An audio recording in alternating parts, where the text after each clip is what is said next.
చదవాలి. ఈరోజు మోటివేషన్ వచ్చేసింది, చదవాల్సిందే మైండ్ సెట్ వచ్చేసింది. ఎస్, ఏం చేయాలి? రేపటి నుంచి 5 గంటలు చదువుతాను సాయంత్రం. డైలీ 3 లెసన్స్ కంప్లీట్ చేసేస్తాను. పెద్దగా ఆలోచించడం, పెద్ద టార్గెట్స్ పెట్టుకోవడం అవుతుందా? గ్రాడ్యువల్ డెవలప్మెంట్ కావాలి. ఏముండాలి? పెద్దగా ఆలోచించండి, స్టార్ట్ చేయండి చిన్నగా. చిన్న మార్పులే పెద్ద లక్ష్యాలని తీసుకొస్తాయి. పెద్ద గొప్ప సక్సెస్ అయిన వాళ్ళు ఏం చేశారో తెలుసా? చిన్న మార్పులు తెచ్చుకున్నారు వారి లైఫ్లో. అవి చాలా పెద్ద రిజల్ట్స్ తీసుకొస్తాయి. మీరేం చేయాలి? Think big, start small. Start big అన్నారు అనుకోండి, పెద్దగా ఈరోజు 5 గంటలు చదువుతారు, రేపటికి ఏముందిలే చేద్దాంలే అని రేపే డ్రాప్ అయిపోతారు. గ్రాడ్యువల్గా డెవలప్మెంట్ స్టార్ట్ చేయండి. మీరు అసలే చదవట్లేదా? గంట చదవడం మొదలు పెట్టండి. 2 అవర్స్ చదువుతున్నారా? 2.5 అవర్స్ కోసం ప్రయత్నించండి. Gradual development, focused on each subject. ఓకేనా? పీక్ లెవెల్ కాన్సన్ట్రేషన్ ఉన్న టైం ఏంటి? వేరే వాళ్ళని కాపీ కొట్టడం మానేయండి. వేరే వాళ్ళని కాపీ కొట్టడం అంటే, వాడు ఫస్ట్ ర్యాంక్ వస్తున్నాడు, ఏం చేస్తున్నాడు వాడు? సాయంత్రం చదువుకున్నాడా? నేను కూడా సాయంత్రం చదువుకుంటాను. ఓకేనా? వాడికి అలా అవసరం, ఏం చేస్తున్నాడు వాడు అలా చేస్తున్నాడా? నేను కూడా అలా చేస్తాను. ఎవరిని కాపీ కొట్టొద్దు. మీ గురించి మీరు ఆలోచించండి. మీరు ఫోకస్డ్గా, కాన్సన్ట్రేషన్గా మార్నింగ్ చేయగలుగుతారా? ఈవినింగ్ చదవగలుగుతారా? ఎప్పుడు చదవగలుగుతారు? ఎప్పుడు మీకు కాన్సన్ట్రేషన్ ఉంటుంది? పడుకునే ముందా? ఉదయం లేచిన తర్వాతనా? ఈ టైంలోనే అని చెప్పలేము. ఓకేనా? మీ ఇంటి సిచ్యువేషన్స్ని బట్టి, మీ ఇంటి వాతావరణాన్ని బట్టి, మీ సిచ్యువేషన్ బట్టి మీకు టైం సెట్ అవుతుంది. ఆ టైంని మీరు ప్లాన్ చేసుకోండి. వేరే వాళ్ళని కాపీ చేయబాకండి. ఎనాలిసిస్ కోసం స్టడీ చేయండి, 4 స్టడీ చేయండి, 4 డిస్కస్ చేయండి, ఎప్పుడు ఎలా. కానీ మీ కాన్సన్ట్రేషన్ లెవెల్ ఎప్పుడైతే పీక్ లెవెల్ ఉంటుందో అప్పుడు మీరు క్వాలిటీ టైం ఇవ్వండి. సఫిషియెంట్ స్లీప్ అవసరమా లేదా? ఎక్కడా? ఎన్ని గంటలు? 7 to 8 అవర్స్ కంపల్సరీ నిద్రపోండి. నిద్ర తగ్గించారు అంటే దాని ఇంపాక్ట్ వేరే వాటి మీద పడుతుంది. ఎర్లీగా పడుకోండి, ఎర్లీగా లేచే ప్రయత్నించండి. ఎగ్జామ్స్ వచ్చాయి, 7 అవర్స్ 8 అవర్స్ అవసరం లేదు, 6 అవర్స్కి బ్యాలెన్స్ చేయండి. 6 అవర్స్కి బ్యాలెన్స్ చేసేయండి. అర్థమవుతుందా? చేయగలుగుతాం. మానవుడు అనేవాడు ఏంటో తెలుసా? మానవుడు, మీకు ఒక విషయం చెప్తాను. ఫ్రజైల్ అంటే తెలుసా మీకు? ఒక కార్టూన్ బాక్స్ ఉంది, ప్యాక్ చేస్తుంది, ఒక ట్రాన్స్పోర్ట్లో వెళ్తుంది, దాని మీద స్టిక్కర్ ఉంది ఫ్రజైల్ అని. హ్యాండిల్ విత్ కేర్ అని రాస్తుంది. అంటే ఏంటి? దాంట్లో ఏముందని? దాంట్లో ఎత్తి పడేసే పగిలేవి ఉన్నాయని.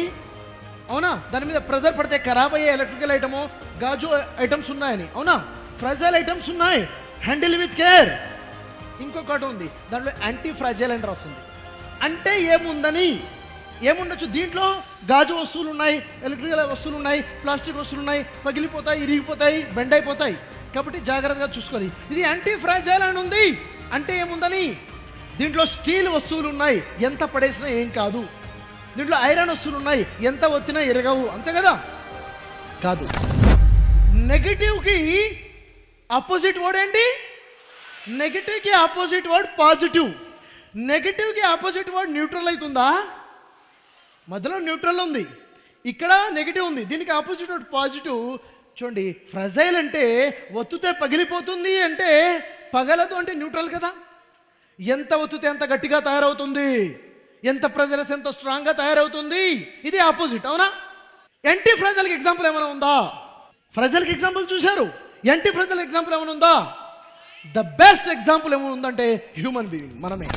ఈ మానవుణ్ణి ఎంత స్ట్రెస్ వేస్తే, ఎంత ప్రెజర్ వేస్తే అంత స్ట్రాంగ్గా తయారవుతాడు. అర్థమవుతుందా? ఫిజికల్గా, మెంటల్గా కూడాను. ఫిజికల్గా మరి మెంటల్గా కూడాను. ఉదాహరణకి నేనున్నాను, జిమ్కి వెళ్ళి డైలీ ఎక్సర్సైజ్ చేస్తున్నాను, ప్రెజర్ వేస్తున్నాను, వీక్ అయిపోతానా, స్ట్రాంగ్ అవుతానా? ఒక వ్యక్తి ఉన్నాడు, చిన్నప్పటి నుంచి కూడా గారాబంగా పెంచుతున్నారు, ఎలాంటి ఇబ్బంది లేదు. చలికాలంలో హీటర్, ఎండాకాలంలో కూలర్, ఏం కావాలంటే అడగక ముందే అరేంజ్ చేస్తున్నారు. చిన్న ఇబ్బంది లేదు, చిన్న టెన్షన్ లేదు, అన్నీ చాలా బాగా అరేంజ్ చేస్తున్నారు. పెద్దవాడైపోయాడు. ఇంకొకడు ఉన్నాడు, ఎండలో, వర్షంలో, చలిలో టెన్షన్స్ అవి ఇవి అని మానసికంగా అవుతాడు, ఫిజికల్గా అవుతాడు. వీడు పెద్దవాడాడు. పెద్ద అయిన తర్వాత ఇద్దరికి సమస్యలు వచ్చాయి. ఎవరు తట్టుకొని నిలబడతారు? ఇతను. ఎందుకని? ఇతనేమంటాడు? చిన్న సమస్యకే కుప్పకూలిపోతాడు. అవునా? అంటే లేదండి, ఇంతకాలం కష్టపడ్డాడు కాబట్టి ఇప్పుడు ఇంకో కష్టం వస్తే పడిపోతాడా? కాదు, హిజ్ యాంటీ ఫ్రాజైల్, స్ట్రాంగ్గా తయారవుతాడు. అవునా? మిమ్మల్ని మీరు స్ట్రాంగ్గా తయారు చేసుకోండి. అవునా? ఎక్కడైతే మీరు వీక్ అని మీకు అనిపిస్తుందో అక్కడ మిమ్మల్ని స్ట్రాంగ్గా తయారు చేయండి. ఎమోషనల్గా స్ట్రాంగ్గా ఉండాలి. Avoid stress. స్ట్రెస్ ఎక్కడి నుంచి వస్తుంది కదా, ఎక్కడి నుంచి? చదవం కదా ముందు నుంచి మనం. చదువుదాంలే, చేద్దాంలే చూసి ఎగ్జామ్స్ దగ్గరకు వచ్చేసాయి. మరి ఎగ్జామ్స్ నెల 2 నెలలే ఉంది. స్ట్రెస్ రాదా? 15 రోజులు ఉంది, స్ట్రెస్ రాదా? వస్తుంది. మరి ఏం చేయాలి? ఎగ్జామ్స్ దగ్గర ఉన్నాయని వర్రీ అయితే కూర్చుంటారా? వర్రీ టైం ఏదైతే ఉందో convert your worry time into your study time. ఇప్పటివరకు ఎలాగో టైం వేస్ట్ చేశారు కదా, మళ్ళీ ఇప్పుడు స్ట్రెస్తో ఇంకెందుకు టైం వేస్ట్? ఇప్పటికైనా ఫోకస్ అండి. అతిగా భయపడబాకండి. భయం ఉండాలి. భయం మిమ్మల్ని నడిపించే భయం ఉండాలి. Proper diet. మనిషి తీసుకునే ఎనర్జీలో 70% ఆఫ్ యువర్ ఎనర్జీ మీ మైండ్కే యూజ్ అవుతుంది తెలుసా? 70% ఆఫ్ ఎనర్జీ మీ మైండ్కి వేసుకుంటుంది. 30% మీ బాడీ యాక్టివిటీస్ కోసం.